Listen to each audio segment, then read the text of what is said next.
Graça e paz, querido, igreja. Amém? Como é que vocês estão? Alegre, satisfeito, abençoado? Louvado seja Deus. Deus é muito bom, né, queridos? Nos dá essa oportunidade linda de viajar pela Bíblia Sagrada. Oh, maravilha, amém? Se você soubesse o tanto que eu acabo aprendendo quando eu estou lá estudando, lendo, meditando, é muito bom, tá, queridos? A gente aprende mais do que os irmãos que talvez não tenham a mesma oportunidade que nós temos, né, de preparar o estudo. Glória a Deus, queridos. Vamos lá então, hoje nós vamos estudar o capítulo 19 e o capítulo 20 de Jeremias. Na verdade, diferente dos outros, são dois capítulos até pequenos, tá, irmãos? Jeremias, irmãos, como nós dissemos, ele foi de certa forma contemporâneo de Isaías. Isaías profetizou um período do exílio na Babilônia, o final do exílio na Babilônia, e ele profetizou depois para o povo já de volta para Judá. E estamos agora mesmo meio que voltando à história. Jeremias já está profetizando para o povo que estava em Judá, porém antes de ir para a escravidão, tá bom? Então por isso que nós estamos aí vendo só coisa ruim, só justiça, só julgamento, só palavra pesada. E estamos também aprendendo com Jeremias, que foi o profeta mais emotivo da Bíblia Sagrada. Ele foi o mais emotivo. E mais uma vez, Jeremias aqui reclama da sua vida ministerial, tá, irmãos? Ele está reclamando o tempo todo, murmurando, ele está reclamando com Deus, e aqui ele termina até amaldiçoando o dia que ele nasceu. Muito parecido com Jó, tá? Muito parecido. Jó também usou palavras parecidas, né? Porém, isso nada mais é do que Deus mostrando, né, pela Bíblia Sagrada, que todo homem da Bíblia era homem comum, como nós, cometia as mesmas falhas, né, irmãos? Por isso que lá na frente a Bíblia vai dizer para a gente orar, né, orar com fé, e faz menção de Elias. Elias era o homem sujeito às mesmas paixões que nós, orou e Deus operou poderosamente. É isso que é ser homem, é isso que é ser mulher de Deus. Na verdade, muitos crentes criam um padrão de santidade para crente que nem eles mesmos vivem. Não existe esse padrão que a gente cresceu com ele, né? Um padrão de vida, um padrão de santidade que ninguém nessa terra viveu, só o Senhor Jesus. Então aqui está um bom exemplo de um grande profeta, mas um cara que sabia muito bem resmungar e reclamar com Deus. Obrigado, irmãos. Mas também eu já falei para os irmãos, por que Jeremias reclamava com Deus? Aqui ele fala isso. Ele reclamava com Deus, irmãos, porque Deus não deu para ele mamão com açúcar e com mel. A palavra dele era pum, era justiça, condenação do pecado. Não é igual essas profecias de hoje, que tudo é muito bom, tudo é muito maravilhoso, Deus vai te dar uma casa, Deus vai te dar um carro, Deus vai te curar, Deus vai, enfim, são coisas boas as profecias de hoje. Não é, isso não vem de Deus. Deus fala coisas boas? Sim. Até o mal que Deus fala que vai vir sobre nós é bom, amém, queridos? Porque nós estamos vendo em Jeremias que o mesmo Deus que abraça, que acolhe, ele também condena. O amor de Deus é tão grande que não permite que ele seja injusto. Olha bem, o amor de Deus é tão grande que não permite que ele seja injusto. Então, ele dá a cada um segundo a sua obra. Você faz a vontade dele, não tem como ele te fazer mal. Mas você fez coisas erradas, não tem como ele te fazer bem. Ó, para você ver. E isso é Deus, isso é o Deus da Bíblia, o Deus que a gente clama, a gente ora, e o Deus que a gente depende dele, né? 24 horas por dia, nós dependemos da graça e da misericórdia desse Deus. Então aqui nós encontramos mais dois capítulos, o 19, como eu disse, ele é continuação do 18. Porém, a gente vai olhar aqui uma figura que parece contraditória, mas não é, tá? De cara vai começar falando do simbolismo, vai falar do simbolismo do vaso quebrado. Você pode olhar, pastor, isso é contraditório, porque o 18 falou do vaso na mão do oleiro. O que você me diz? Qual a diferença do vaso na mão do oleiro e agora o simbolismo do vaso quebrado? É fácil. Na mão do oleiro não tem vaso, na mão do oleiro tem barro. Amém, igreja? Então parece contraditório, mas não é. O 18 fala do vaso na mão do oleiro. O oleiro está fazendo o vaso, o barro está mole. Cai da mão dele, o barro mole, aliás, o vaso formado mais mole, cai da mão dele e amassa.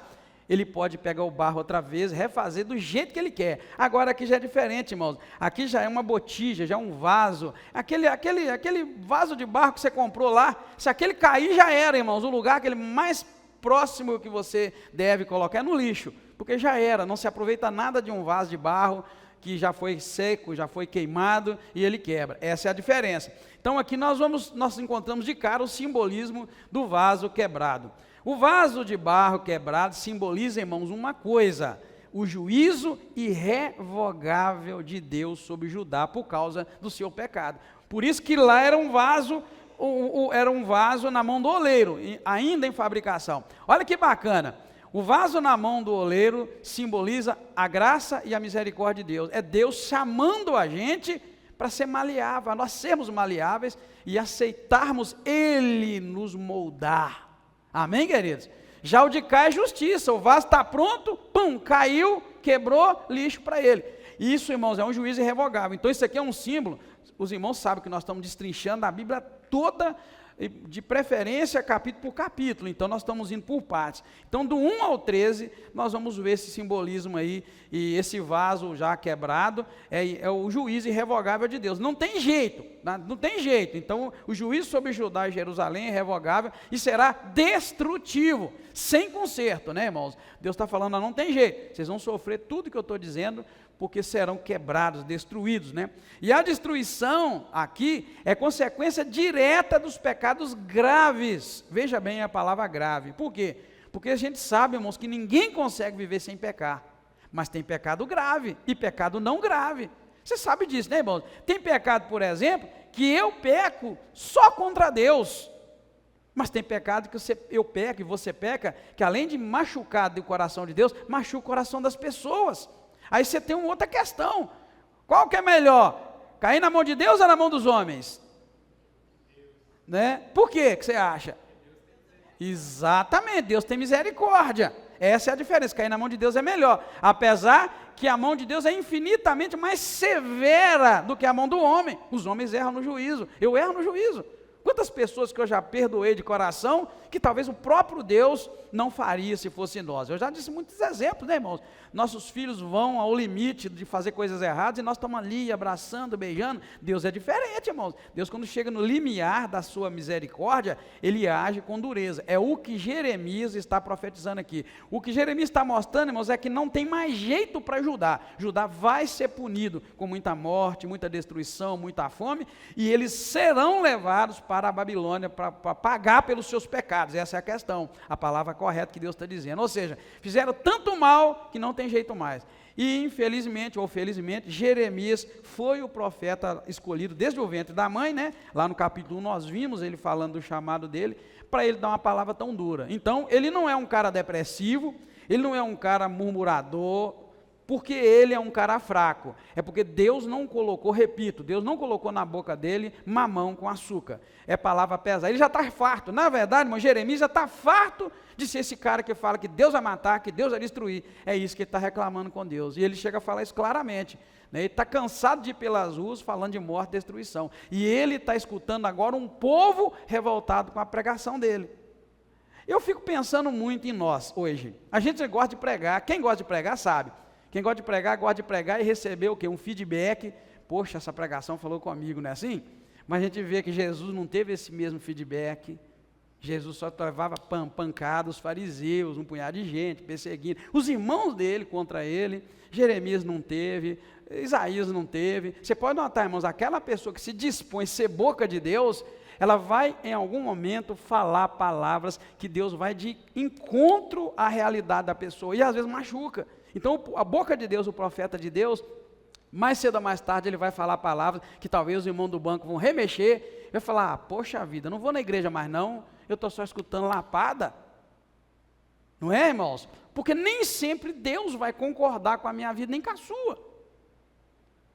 Não é, irmãos? Ele não vai concordar, e quando ele não concordar, ele vai usar a boca para falar para você e para mim. Olha, não está bem, não está correto, não é esse o caminho, isso vai te levar para o mal. Porque quando Deus pega a gente de jeito, né, como nós temos visto na palavra, quando a palavra de Deus nos açoita, bate, nos disciplina, como pregamos aqui no domingo, É porque Ele nos ama. Deus disciplina, o pai disciplina o filho que ama.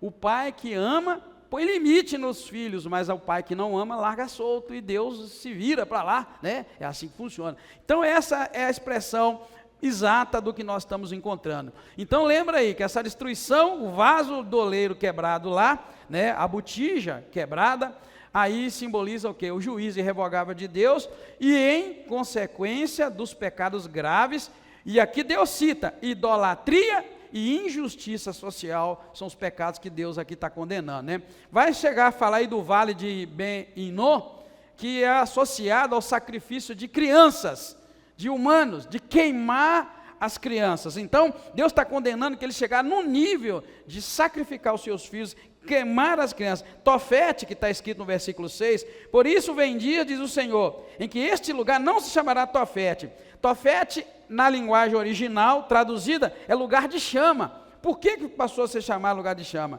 Esse Tofete ficava no vale de Hinnom, e ali naquele monte, naquele lugar chamado Tofete, que traduzindo é lugar de chama, na verdade era onde eles queimavam os filhos a Baal. Irmãos, olha o nível que chegou, queimar os filhos a Baal. Hoje a gente não vê destruição de crianças, mas por aí, né? Quantos também estão queimando os seus próprios filhos por causa do pecado, da idolatria. Então, irmãos, isso é muito sério, tá?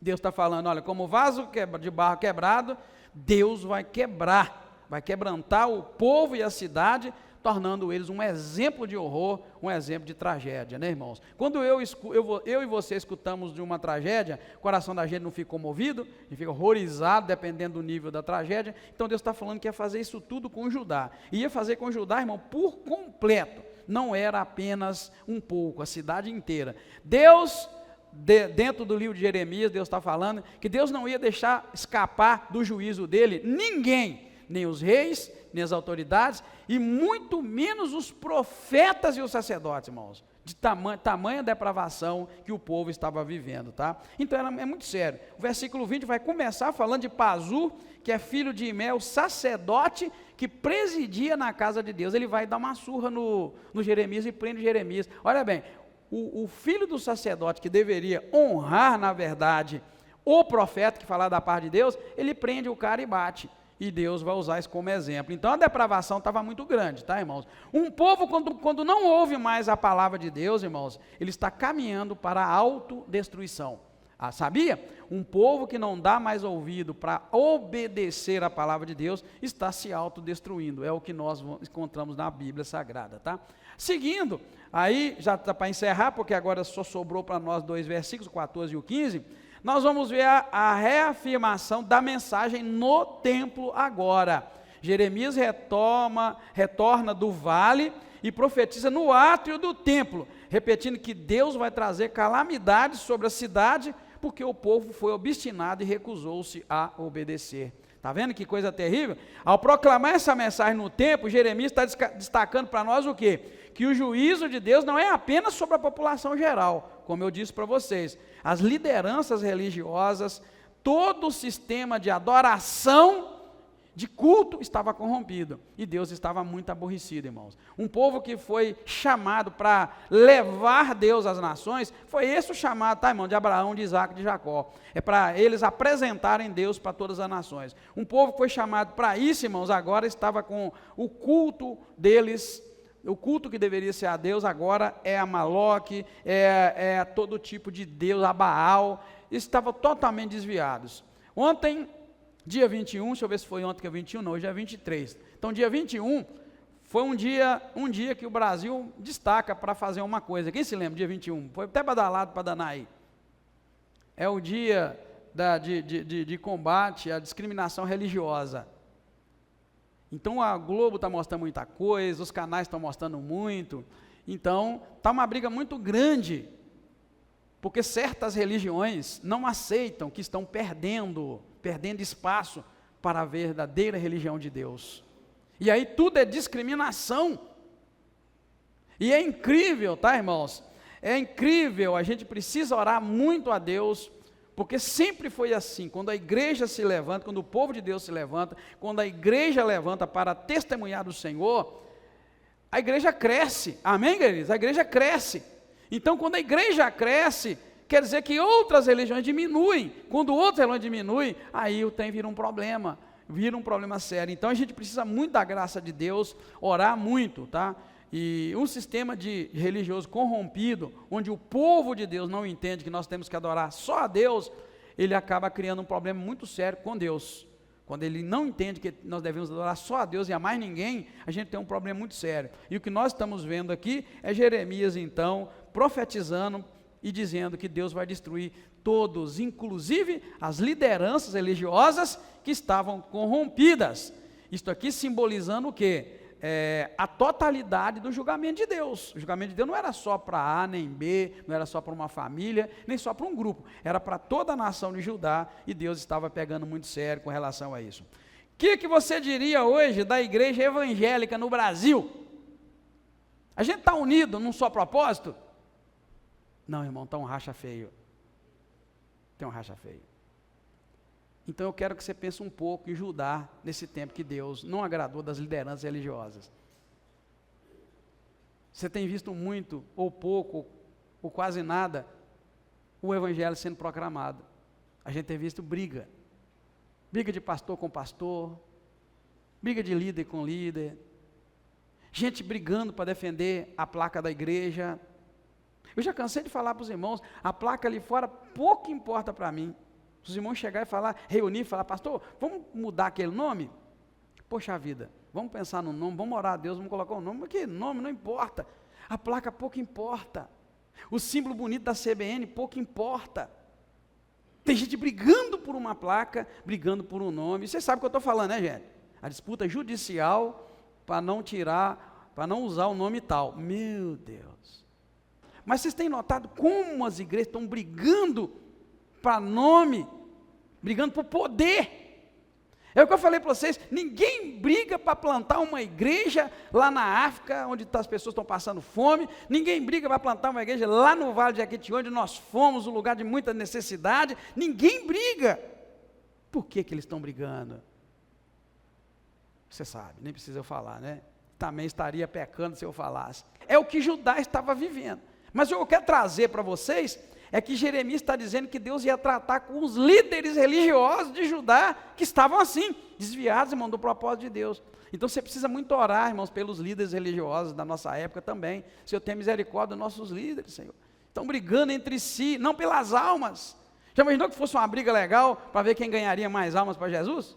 Que explosão que seria no Brasil de evangelho, hein? Meu Deus. Só estou trazendo a memória, porque de nada adianta a gente estudar um texto que foi escrito lá muitos mil anos atrás, e a gente não aplicar aqui agora. Então, se Deus está falando que vai pegar os líderes religiosos, tratar com eles, tratar com toda a nação, a gente precisa pegar isso aqui e falar, que isso encaixa nos nossos dias? Então, de cara, a mensagem é, cuida bem da tua vida espiritual, anda obediente a Deus, fazendo a vontade de Deus, cuida, cada um de nós é como um trabalho de formiguinha, irmão. Já imaginou as formiguinhas, como é que uma junta com a outra, elas fazem uma obra tremenda? Seja você, cada um de nós, a pessoa que vai cuidar da vida para estar bem com Deus, obediente a Deus, fazendo a vontade de Deus, porque essa forma de trabalhar é que edifica o corpo. São vários membros para formar um corpo inteiro. Então é isso que está dizendo para nós, é individual, é para mim e para você, essa mensagem poderosa de Deus advertindo que distanciar de Deus, enveredar pelo pecado,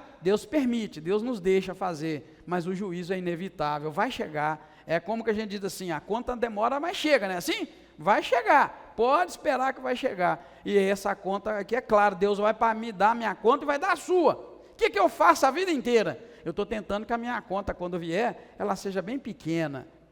Por que bem pequena? Porque aquilo que você tem que pagar, irmãos, Jesus não vai pagar para você não. A gente aprende umas coisas muito erradas por aí, e acha que tudo Jesus, tudo Jesus. O que Jesus fez lá na cruz foi abrir o caminho para o céu. Nós cantamos um hino assim, foi Jesus que abriu o caminho para o céu, não há outro meio de ir. Ô irmão, o que Jesus fez na cruz não foi dar nada de graça para ninguém não, ele abriu o caminho para o céu. Como ele abriu? Morrendo. O salário do pecado é a morte, ele pagou o salário, agora está pago, mas está pago para quem? Está pago para toda a raça humana? Não. João 3,16 fala que ele só pagou para aquele que crê. Porque Deus amou o mundo de tal maneira que deu o seu Filho, para morrer na cruz, né? Deu o seu Filho unigênito só para todo aquele que nele crê. Então não é para todo mundo não, é só para uma turma que vai crer, que crê. Você crê no Senhor Jesus, irmão? Então é para nós.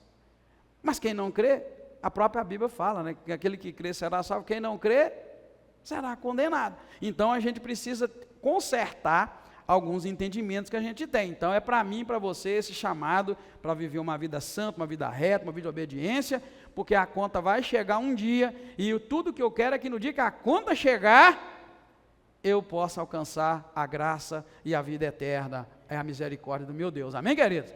Eu quero ouvir do Senhor: bem-estar, servo bom e fiel. Você foi fiel no pouco, sobre o muito eu te colocarei. O que é pouco? Pouco é isso. Pouco é o que Ele nos manda fazer, é pouco. Você lembra aquele texto lá? Foste fiel no pouco, sobre o muito colocarei? Tem gente que acha difícil a vida de crente. Ah, pastor, mas ficar crente é difícil demais. Ah, pastor, largar isso, largar a bebida, largar aquilo, largar mais não sei o quê, é muito pesado. Não, rapaz, isso é o pouco. É o pouco que Jesus falar. Você foi fiel no pouco, então eu te coloco sobre o muito agora. Então, irmãos, a luta que está pesada aqui agora é pouco. Por isso que Ele vai falar: você foi fiel no pouco. Agora, se Ele chegar perto de mim e falar: Edgar, você foi infiel no pouco. Poxa vida, Ele me deu tão pouco para eu fazer. Isso que a gente chama de pesado hoje, irmão. A gente não acha difícil ser crente? Poxa vida, né? Poxa, ser crente é difícil demais. Não, irmãos, mas isso é pouco. Eu não estou dizendo que é fácil, mas é pouco. Porque a palavra que Jesus vai dizer é: você foi fiel no pouco. Que pouco? Viver aqui na terra. Né? Você quer viver quantos anos? 70, 80, 90, 100? É o pouco que Ele vai nos dar. E Ele vai cobrar de nós a fidelidade nesse pouco. Deus não vai cobrar fidelidade daquilo que eu não posso. A própria Bíblia diz que Deus não deixa vir sobre nós tentação nenhuma, aflição nenhuma que a gente não possa suportar. Muito pelo contrário, Ele já nos dá também o escape, nos dá a ajuda. A questão é aqui dentro, né, irmãos? A questão é aqui dentro. É a gente começar a trabalhar a mente. Porque você sabe, acaba que a mente é que resolve as coisas para a gente, não é assim? É na mente que você decide adorar a Deus, é na mente que você decide bagunçar o trem todo. É aqui, ó, se você tomar as decisões aqui, falar com o teu coração, olha, é eu que mando, né? Eu já falei para vocês, que eu encaro a minha mente, é igualzinho aquele cara lá que laça o boi. Já viu aquele cara que monta no cavalo e laça o boi, sei lá como é que chama que tem lá, o touro? Eu imagino o meu pensamento assim, desse jeito. Meu pensamento é aquele touro que sai doido. E eu tenho que laçar meu pensamento. De vez em quando eu laço ele e falo: vem cá, pensamento. É eu que mando você. Vem cá, pensamento. É eu que domino. É isso, irmãos. A gente pensa aqui e faz a besteira. Né? Você lembra lá Jesus ensinando os discípulos? Aquele que olhar para uma mulher com intenção impura no seu coração, já adulterou com ela. Então você tem que estar o tempo todo: vem cá, mente, por que você está pensando nisso? Para, eu não quero que você pense. Se você começar a atropelar a sua mente desse jeito, você vai ver que de repente tua mente está te obedecendo, né? Começar a trazer tua mente para a Bíblia, para a palavra, né? Talvez você tenha acesso à rede social, aí você já está habituado a ver coisas que não devia, vai trazendo na sua mente, eu que mando, eu que domino. Eu faço isso, irmãos, até hoje. De vez em quando eu me dou falando: opa, peraí, eu não posso nem pensar. Todos os dias o mal bate na porta do nosso coração, querendo entrar, irmão. Todos os dias o mal bate no nosso coração, querendo entrar. E eu preciso todo dia falar: opa, quem está no controle sou eu. Eu não quero, eu não vou. Né? E aí a gente vai vencendo, aí a gente vai crescendo. Tá, irmãos? Então isso é muito sério. Essa questão de Deus ser tão rigoroso na hora de punir. O capítulo 20 também ele é pequeno, tá, irmãos? O capítulo 20 ele conta apenas com 18 versículos. Nós vamos encontrar logo no início a oposição de Pazu e o julgamento sobre ele. Como eu disse para vocês, Pazu era sacerdote, né, encarregado do templo. E o que esse cara faz? Num dado momento lá, porque ele escutou Jeremias profetizando que Deus ia destruir, que Deus ia matar, que não tinha jeito, que o pecado seria punido, esse Pazu, que era sacerdote, se levanta, prende Jeremias. Quando aqui o texto está dizendo no versículo 2, feriu Pazu ao profeta Jeremias e o meteu no cepo. Você sabe o que é cepo? Cepo na Bíblia é um tipo de torturar e prender as pessoas, é um pau, é uma tábua, com buraco para você pôr a cabeça. Aí amarrava a cabeça da pessoa e as mãos para trás ou naquele próprio pau, o cara não tinha jeito de fugir para lado nenhum. Então era mais ou menos isso o cepo. Aqui está dizendo que ele bateu, ele feriu no profeta e meteu ele no cepo e deixou ele preso.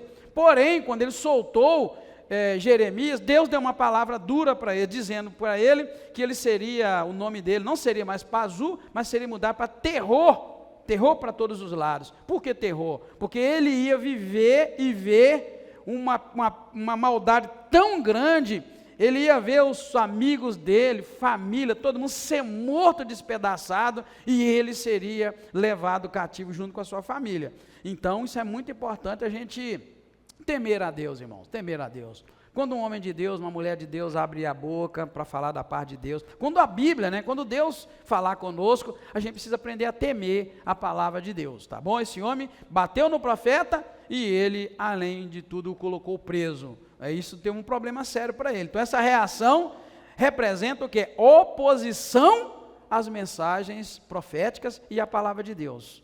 Se algum dia você escutou alguém pregando, irmãos, olha, presta atenção, se algum dia você escutou alguém pregando e você saiu amaldiçoando ou falando de quem pregou, você infringiu a mesma falha que esse homem fez. Esse homem não gostou do que o profeta fazia, ele foi lá e bateu e prendeu. Então isso é um simbolismo da reação da pessoa que se opõe à palavra de Deus. Se Deus um dia usar alguém para falar uma palavra dura com você, por favor, fica triste, sinta as dores que você precisa sentir, mas aceita mesmo aquilo doendo. Agora não sai maltratando a pessoa que Deus usou. Foi o caso aqui, tá? Deus usou o profeta, ele não gostou. Eu vou ler para você o versículo primeiro, só para você entender. Olha, Pazu, filho de Imé, o sacerdote, que era presidente da casa do Senhor, ouviu Jeremias profetizar essas coisas. Quais coisas? Isso que ele está falando, que Deus vai punir, que Deus vai cobrar, que Deus vai levar preso, que Deus vai matar. Aí o versículo 2 diz que então, o que ele fez? Feriu o profeta Jeremias, o meteu no cepo, que está na porta de Benjamim, a qual está na casa do Senhor. Então assim, é uma reação que muitas vezes as pessoas têm, de oposição à palavra de Deus. Então, se um dia a palavra saiu como uma flecha, te machucou, baixa a guarda, é que eu falei para vocês, se o lombo doeu, baixa o lombo, deixa passar, passa lá um bálsamo, passa algo para melhorar a dor, e aguenta firme, querido, porque Deus nos ama, e Ele é poderoso, amém, queridos? Mas aí a reação de nós contradizermos ou entrarmos em luta contra o instrumento que Deus usou, vai dar problema. É o que deu aqui, para o Pazu. Depois do versículo 7 ao 10, nós vamos então entrar agora numa pequena sessão de lamentação, de reclamação de Jeremias. Jeremias vai reclamar, irmãos, com Deus, tá? A gente vai encontrar Jeremias reclamando com Deus. Ele reclama, na verdade, da sua situação. Ele se sente enganado por Deus. Tipo, o senhor me enganou, pois a missão dele era trazer palavras duras e de perseguição. Isso causou muito mal para ele. Então ele reconhece que a palavra de Deus é como um fogo no seu coração, e ele não consegue deixar de falar, mas ele não deixa de reclamar. Ele chega a dizer assim no versículo 7, olha aqui, iludiste-me, ó Senhor, ou seja, o Senhor me iludiu, e eu fui iludido, iludiste-me, ó Senhor, e iludido eu fiquei, o Senhor me iludiu. O que é iludir alguém? O que é iludir alguém? É enganar. Então ele está falando, o Senhor me enganou, Senhor, eu fui enganado. Porém ele conclui, mais forte o Senhor foi do que eu, e o Senhor prevaleceu. Ele fala, eu sirvo de escárnio todo dia, cada um deles zomba de mim. Olha bem, eu sempre falo, grito, proclamando violência e destruição. Ele está reclamando aqui, irmão, sabe de quê? É que Deus deu uma palavra para ele de violência e de destruição. Por isso que eu falei, Deus não deu palavrinha para ele de mamão com açúcar. Ele está reclamando disso. Ele não está reclamando da vida em si. Ele não está reclamando só por reclamar. Ele está reclamando porque o peso do ministério profético que Deus deu para ele era grande, porque Deus não deu palavrinha boa. É muito bom você ser aquele que fala, eis que eu te digo, meu filho, Toma posse que a tua bênção está chegando. Essas profecias genéricas, né? Generalizadas, que você escuta aquilo e aplica aquilo onde quiser. Não, irmão, é o contrário. Ele está falando que ele sempre gritou, falou, versículo 8, violência, destruição, pelo que a palavra do Senhor me trouxe insulto e censura o dia todo. Ah, meu querido, Deus me livra. Deus me livra mesmo, né, dessa palavra, porque essa vai cair mal demais. Teve um tempo aqui na igreja, eu lembro direitinho, a igreja era virada para lá. Eu cheguei e falei, Deus, me ajuda, Senhor, para de me mostrar as coisas. Deus só está me mostrando coisa errada da igreja. Não sei se vocês lembram daquela época. Chegou num ponto de Deus mostrar que uma pessoa dessa igreja tinha saído para matar alguém, mas Deus falou, eu não deixei ele matar. E eu dali, eu não sei se quem estava no dia, aí quando eu falo aquilo ali, olha, Deus mostrou que, quem estava? Levanta a mão. Você estava? Você estava? Pois é, aquela época eu fiz uma oração com a Jeremias, eu falei, nossa, Deus só está mostrando só coisa ruim. Tinha coisa que eu nem falava.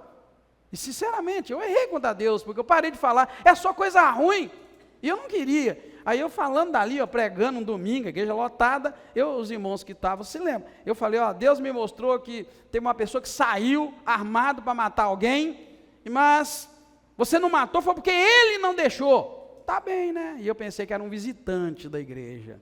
Eu estava muito em paz para descer algum visitante. Era um dos diáconos da igreja. E o cara subiu, eu falei 3 vezes, repeti uma vez, repeti 2, 3, e ele falou que fez prova, que se fosse ele mesmo, era para eu repetir. Eu falei, poxa vida, eu ainda repetiu, tem 3 vezes. Aí o cara foi, vocês lembram disso, né, irmãos? Um irmão nosso, querido, está aqui com a gente até hoje, e aí eu senti, eu sei o que é isso. Naquele tempo eu falei, por favor, Deus, me ajuda, para de mostrar coisa ruim para mim, porque se me mostrar eu tenho que falar, e eu andei, algumas eu nem falei. Falei, poxa, aquele dia foi uma pancada que eu levei. A igreja cheia, eu pensei, deve ser uma pessoa estranha.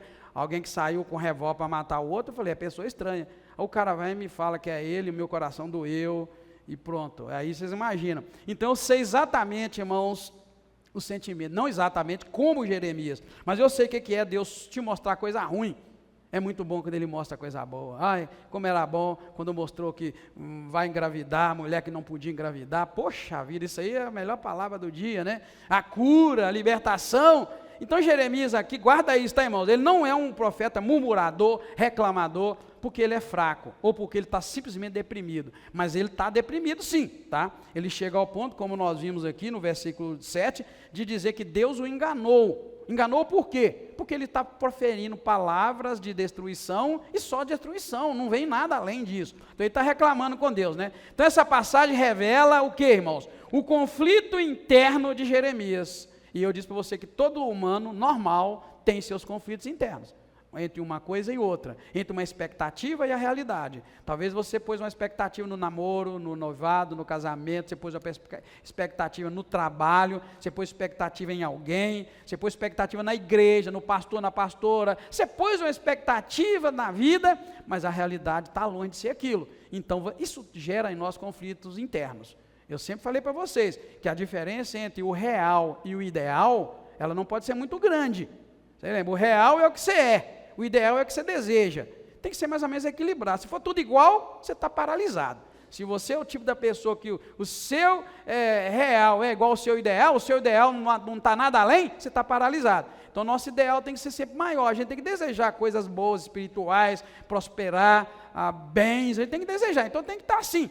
Agora, quando isso é muito diferente, é que vem o contraste, vem a incongruência, é onde vem o sofrimento interno que a gente sempre sente. É provável que tem gente aqui hoje sofrendo isso, porque quando a gente está nessa distância tão grande do que deseja, do que sonha, do que espera, do que projeta, aí a gente costuma ter alguns conflitos, né? E isso às vezes estoura a conta no banco, isso às vezes faz você estourar o limite do cartão. Por quê? Porque você é o cara que deseja ter o último iPhone que saiu. Olha o ideal, né? É muito grande. Mas o real é, seu salário só dá para ter um chinesinho daquele barato. Olha a diferença entre o real e o ideal. Aí você vai, mete o cartão de crédito e compra lá. Quanto está custando o último iPhone que saiu, hein? Eu estou por fora? 16 mil? Não, é preço. Pois é, você sonha com o iPhone 16, 10 mil, qualquer coisa. Mas seu dinheiro só dá para comprar aquele chinesinho lá, aquele baratão. Aí você vai ter um cartão de crédito com crédito lá de tantos mil, você vai, pum, mete aquilo lá e divide lá de 30 vezes, 40 vezes na Casa Bahia. E aí você não consegue pagar o boleto. surge algumas prioridades, não dá. Isso é a incongruência, isso é a distância do real para o ideal. Isso aí você pode aplicar em todas as áreas da vida, você pode aplicar na área sentimental, na expectativa do casamento, do namoro, da empresa, do trabalho, da sua própria vida, até do seu relacionamento com Deus. Eu nunca estou conformado, irmãos, com o meu relacionamento com Deus. Outro dia eu estava orando, falei, puxa vida, eu sou um cara que reclama demais de Deus, eu nunca estou feliz com o meu relacionamento com Deus. É isso.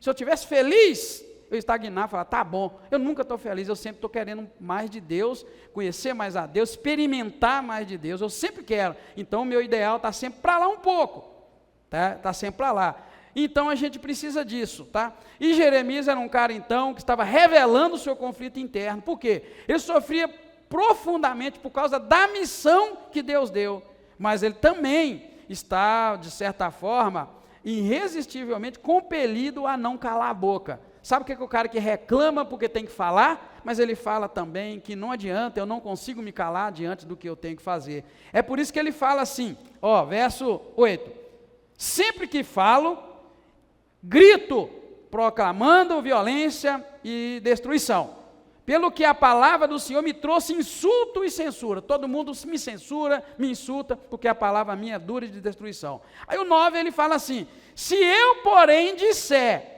não me lembrarei do Senhor e não falarei mais no seu nome, está vendo? Ou seja, ele está dizendo, eu não tenho como parar, mesmo se eu quiser, ele fala, a sua palavra me é no coração como um fogo ardente encerrado nos meus ossos, estou fadigado de contê-lo, e não posso mais. Ele está falando, reclamando que a palavra é dura, mas se ele tentar parar, a palavra vai queimar no coração dele como fogo, então não tem jeito. Então é um dilema que a gente vive, né? Assim, a vida inteira a gente acaba experimentando, né? Tendo essas experiências de conflito. Você vê, né, irmãos?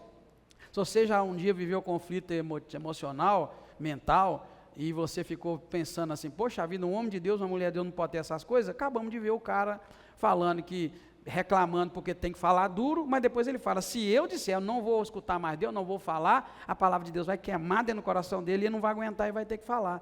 Então, ou seja, é um caminho sem volta. Por isso que eu falo, isso é um caminho sem volta. Se Deus te chamou para servi-lo, se um dia você largar tudo, teu coração vai queimar como fogo, você vai sofrer demais, porque o chamado de Deus é assim que funciona. Por isso que a gente tem que caminhar, né, irmão? E isso gera frustração, né, irmão?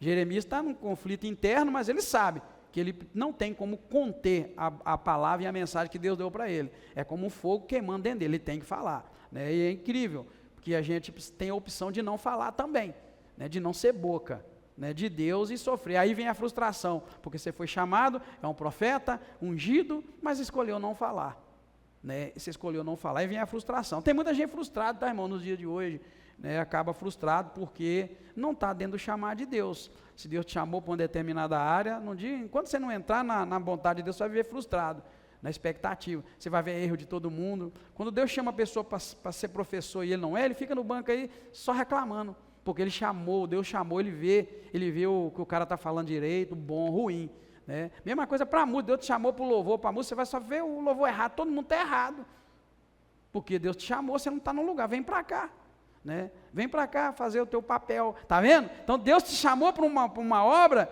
entra dentro da vontade de Deus, e se joga e deixa Deus te conduzir, senão cai uma frustração muito grande, né? E é muito complicado isso, tá?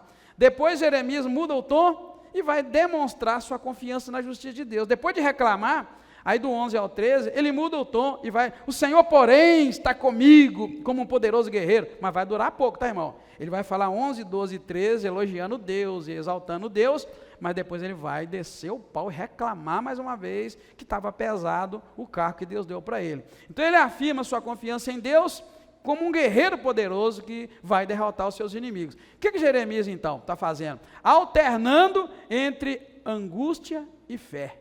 Angústia e fé. Uma pessoa que alterna entre euforia e depressão, ele é uma pessoa que tem um probleminhazinho psicológico que a gente costumava chamar de maníaco depressivo. Na mania ele está muito alegre, muito empolgado. Você já viu vários, né? Hoje é chamado de bipolar. Melhorou o nome. Mas o bipolar é só para dizer que o cara, quando ele está num momento de mania, ele está chato de tão alegre. Quem já viu alguém nesses tempos da mania? O cara está alegre, está rindo, enjoado. mas quando ele está na depressão, que é a depressão mesmo, quando você está dirigindo, está escrito a depressão à frente, é uma queda no asfalto que tem. Então, quando o cara está na queda, está aquela murrinha também, batido, ruim.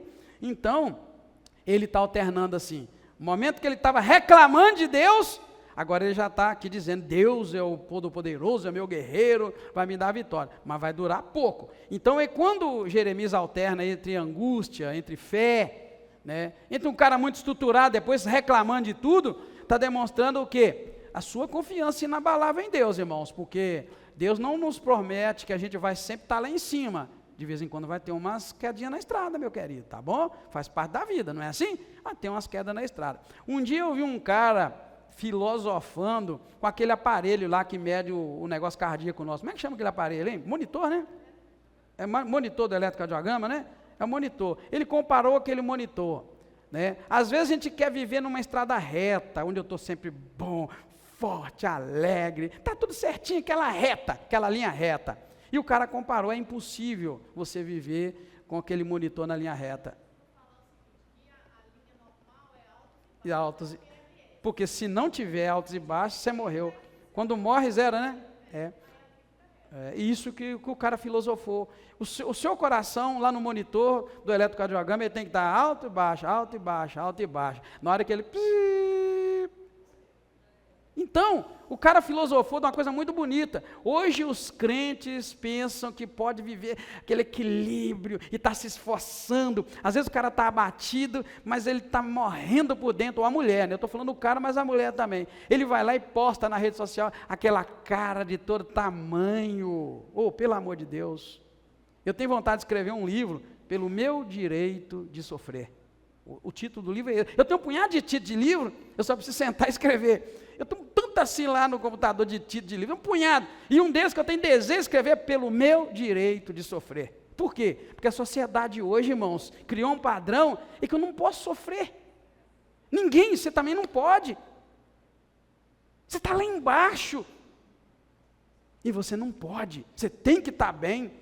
Tem um marido, tem uma esposa, tem um problema, uma questão. Irmão, tem dia que a gente está lá embaixo, não tem? Ou não? Tem dia que eu estou bem lá embaixo. Ainda mais quem trata de diabetes, como eu trato, diabetes tipo 2, e o tipo 1 também não é diferente. Misericórdia, tem dia que eu falo para minha esposa, eu repreendo. Tem dia que do nada eu estou lá embaixo. Aí eu já sei o que é, eu vou como um docinho. Misericórdia, gente, como é que pode? Quando a açúcar no sangue baixa, irmão, dá uma depressão. Aí eu, no primeiro dia eu desesperei. Porque eu tenho o negócio de furar o dedo lá, o que fez? No primeiro dia que despencou, foi lá embaixo, eu fiquei deprimido no último nível, eu desesperei, e furei o dedo, estava abaixo, eu comi muito doce.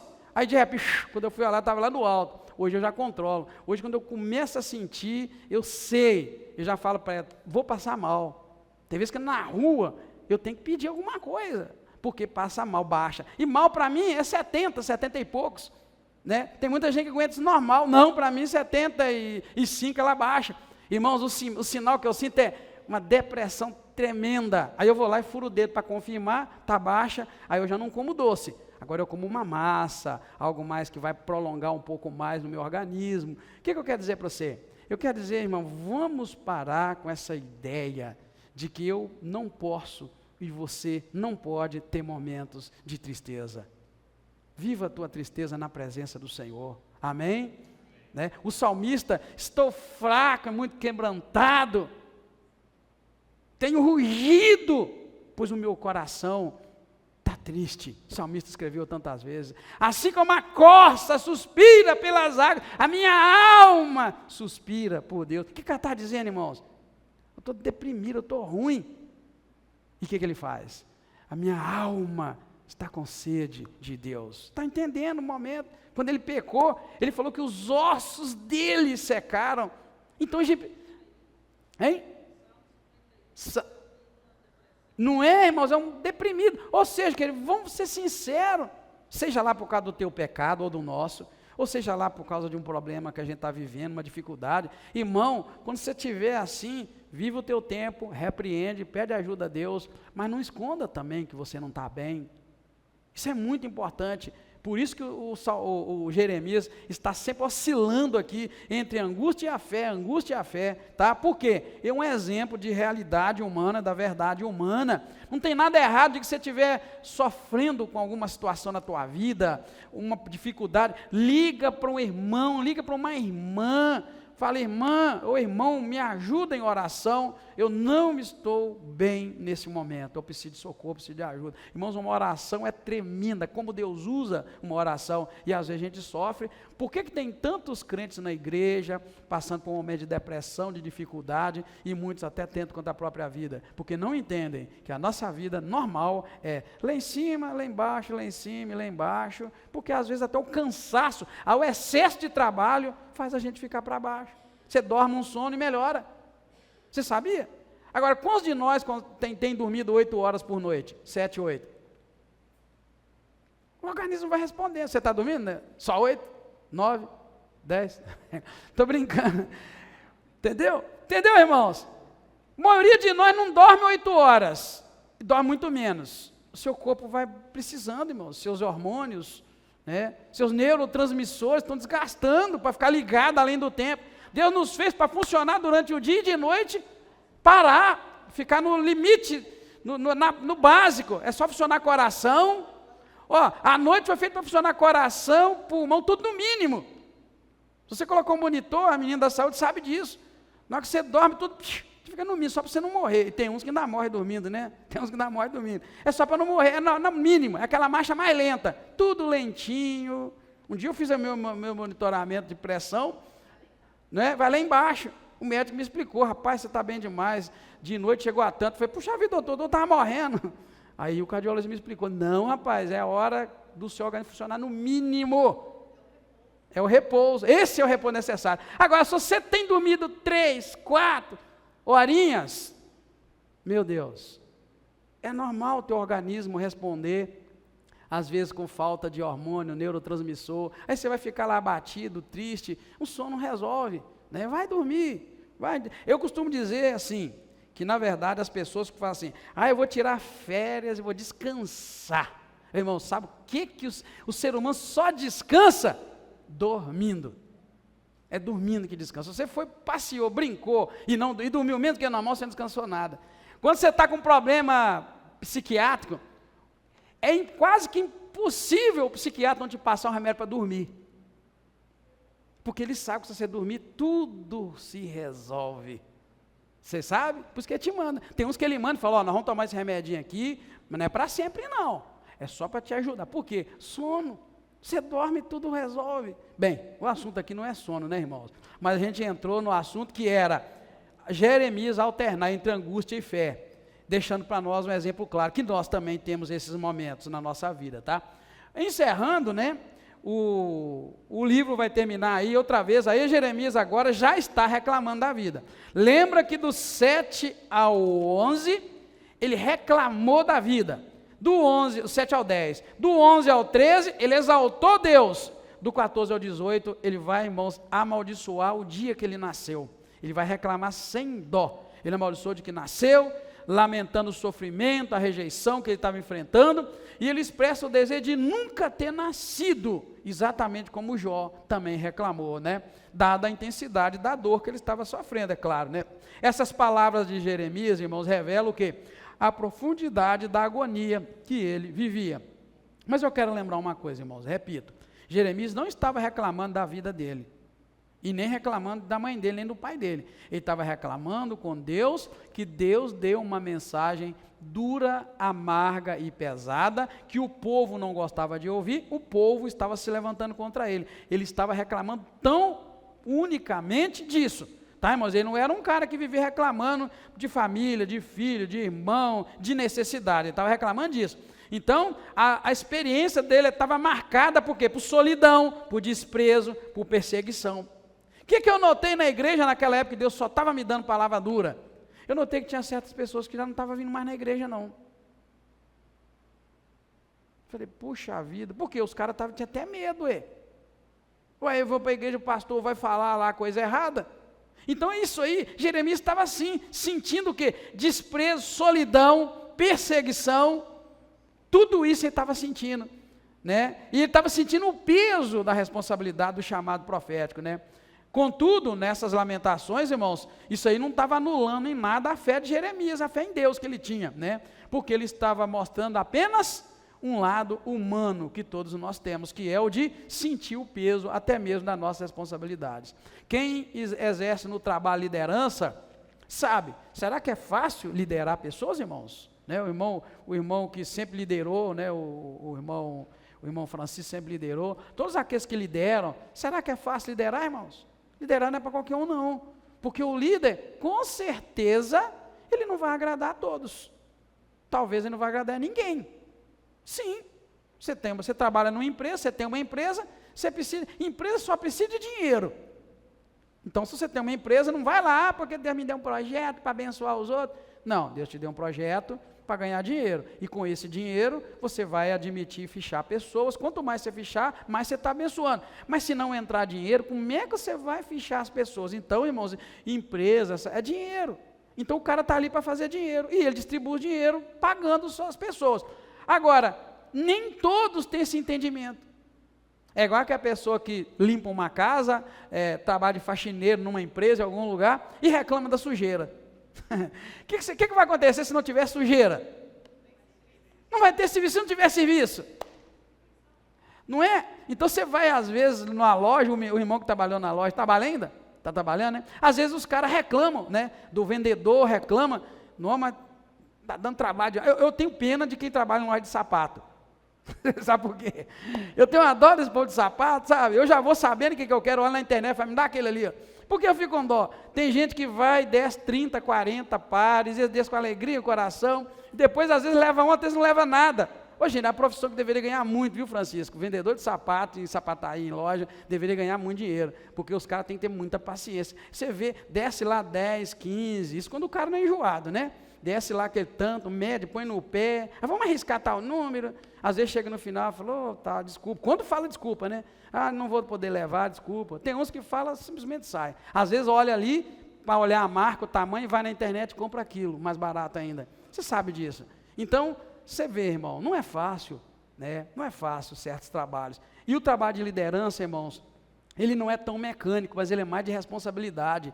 E confrontar as pessoas e cobrar delas não é fácil. Então, veja que isto mostra a humanidade do profeta ter que liderar sobre um povo e falar de Deus e falar coisa pesada.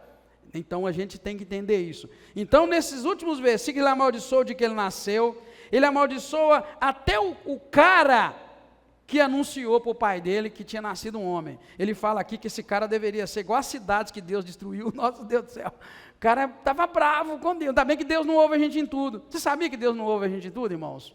Glória a Deus por isso. Então ele encerra desejando, e ele desejou também que a madre, o ventre da mãe dele, fosse o túmulo dele. O que ele quis dizer? Eu devia ter morrido lá dentro. Ainda bem, irmãos, que Deus não ouve às vezes as nossas falas, né? Louvado seja Deus. Para concluir, e você ir embora para casa, porque eu sei que todos nós temos essa tarefa também, os 2 capítulos vão destacar 2 temas principais. Primeiro, o juízo irrevogável. Talvez eu podia começar os estudos por aqui, né? Acho que foi até mais fácil, talvez da conclusão. O que vocês acham? Talvez ficar da conclusão para o início, sei lá, vamos pensar. Então, os 2 capítulos, tem dia que eu faço isso, tu fala, poxa vida, eu podia ter falado para os irmãos só essa última frase aqui, ó. Mas não dá, a gente tem que explicar um pouco. Então, irmãos, esses 2 capítulos vão mostrar 2 assuntos, o juízo irrevogável de Deus sobre o seu povo Judá, e a luta pessoal de Jeremias em sua missão. Então, nós vimos que esses 2 aspectos é o que está falando no livro. O vaso de barro quebrado, como nós vimos, simboliza o estado irreparável da nação. Quebrou um vaso, estava seco aquele vaso, já não tem conserto. O contrário do vaso quando ele está sendo feito com barro, né? Enquanto a experiência de Jeremias com Pazur, que ele apanhou e foi preso, e a própria lamentação de Jeremias, revelam o alto custo do ministério profético. Essa palavra eu gostaria muito que os irmãos guardassem no coração. Olha, revela o alto custo do ministério profético, dentro de um ministério profético, irmãos, dentro da palavra de Deus, não é esse negócio por aí, de sair falando só coisa boa, coisa boa, coisa boa. Quantas vezes estão vivendo no pecado, no adultério, e as pessoas vêm com palavrinha boa? Você vê que não é de Deus, irmãos, não existe isso. Nós falamos na semana passada, nunca que se eu estiver vivendo em pecado, Deus vai mandar um profeta lá para mim, com coisa boa não, então não é Deus. Se eu estiver vivendo em pecado oculto, escondido, ninguém sabe, só Deus sabe, Ele vai revelar para alguém, vai lá e fala para o pastor Edgar algumas coisas que ele precisa ouvir. Claro que não vai falar em público, amém, igreja? Amém? Você sabe disso, né? Deus revela as coisas em público, a gente tem que falar elas em público. Deus revela as coisas privadas, tem que ser privado. Aí você deve falar assim, então por que aquele dia o senhor falou com o irmão que ele foi matar? Eu não falei, quem estava aqui lembra, né, irmão? Eu não falei que ele foi matar, não. Eu falei que Deus mostrou alguém que pegou uma arma e foi matar, né, mas ele não matou porque Deus não deixou. Aí o cara foi lá na frente e falou que era ele, eu não falei nada. Quando ele falou que era ele, eu falei, poxa vida, então, se é você, vamos orar. Entendeu, irmãos? Então, assim, fica claro para nós que ele lamenta, mostrando para nós o alto custo do ministério profético. E os 2 capítulos juntos, na verdade eu poderia, como eu disse para vocês, isso aqui fala tudo para nós, né? Tá vendo? Ó, os 2 capítulos juntos nos ensinam sobre a gravidade do pecado, a soberania de Deus em seu julgamento e o desafio de permanecer fiel à missão divina em meio à oposição, né? Ou seja, ser diferente no meio de um povo que está todo caminhando errado é muito difícil e complicado. Então, ser igreja diferente, ser um crente diferente, é lutar contra a maioria. E lutar contra a maioria vai gerar desgaste e muita angústia em quem decidir, eu vou ser diferente. Lembra José no meio dos 11 irmãos, eu falei para vocês domingo, José era um cara santo, diferente dos 11 irmãos, o que ele colheu em ser santo no meio de 11 irmãos bagunceiros igual eles eram? Foi aquilo que você viu, prenderam ele, tentaram matar, acabaram vendendo ele como escravo, lá naquele lugar ele foi preso, até que Deus o exaltou, mas ele teve um processo doloroso. Então vai gerar em nós o quê? Muita angústia. Se você dentro da sua casa resolver ser um filho ou uma filha crente, você vai gerar angústia no seu coração, esteja certo disso. Se você é casado e resolve, eu vou servir meu Deus, mas a esposa não te acompanha, ou o esposo não acompanha, prepara o teu coração, você vai ter muita angústia, porque você decidiu ser diferente, e assim a gente vai colocando isso em todos os aspectos da vida. Mas eu diria também que o Senhor Deus sempre nos chamou para sermos diferentes, amém? Louvado seja Deus. Deus abençoe a sua vida. Aqui nós encerramos. Deus, muito obrigado mais uma vez pela oportunidade, obrigado por cada vida que aqui está, que o teu Espírito siga agora fazendo a obra perfeita, Senhor. O que nós fazemos, na verdade, é só passar alguma coisa, a obra perfeita é o Espírito Santo de Deus que faz. Por favor, eu peço que agora o Senhor faça essa obra grandiosa. Já lançamos a semente e agora o Senhor é aquele que vai dar o crescimento.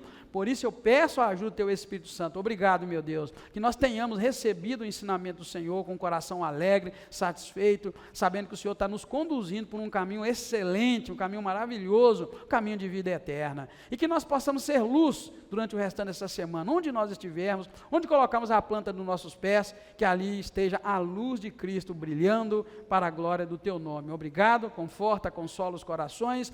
Se a palavra machucou, se ela feriu, se ela foi pesada, se ela mexeu em feridas antigas, eu peço a Ti que passa o bálsamo do Teu Espírito, passa o óleo do Teu Espírito agora, Senhor, aliviando, mas ao mesmo tempo curando as feridas e nos transformando a cada dia. Obrigado, mais uma vez recebe a nossa gratidão, em nome do Senhor Jesus Cristo. Amém. Obrigado, queridos. Deus abençoe vocês, em nome de Jesus. Quinta que vem, estamos juntos aí, se Deus assim nos permitir. Deus abençoe.